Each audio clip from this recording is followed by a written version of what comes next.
మనశంకర Varaprasad cinema hit talk సొంతం చేసుకున్న సందర్భంగా సినిమా యూనిట్ సెలబ్రేట్ చేసుకుంటుంది. అలాగే ఆన్లైన్లో ఈ సినిమాకి సంబంధించిన నెగిటివ్ రివ్యూస్ ఇచ్చిన యూట్యూబర్స్ పైన సినిమా యూనిట్ లీగల్గా వెళ్తుంది.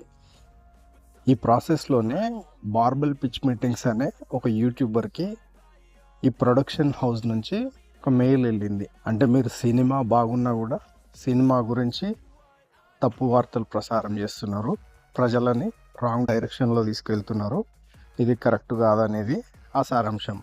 సో చాలామంది యూట్యూబర్స్ సినిమాకి మంచి రివ్యూ ఇచ్చారు. కొందరేమో ఈ సినిమాని అంటే ఈ cinema up to the mark లేదని రివ్యూ ఇచ్చారు. సో ఇప్పుడు అందరి యూట్యూబర్స్ ఎవరైతే సినిమాకి సంబంధించిన ఈ సినిమా బాగాలేదు అని రివ్యూ ఇచ్చిన అందరి యూట్యూబర్స్కి ఎవరైతే ఈ ప్రొడక్షన్ హౌస్ ఉందో ఈ ప్రొడక్షన్ హౌస్ లీగల్ నోటీసులు పంపుతుందా, లేదంటే కొందరు సెలెక్టెడ్ పీపుల్ ఉన్నారు సో వాళ్ళకే లీగల్ నోటీస్ పంపుతుందా అనేది మనం వెయిట్ చూడాలి. అలాగే సినిమా బాగుంటే ప్రజలు సినిమాని ఎంకరేజ్ చేస్తారు, కానీ ఒక యూట్యూబర్ చెప్పడం వల్ల సినిమా చచ్చిపోతుంది అనేది వాస్తవమా?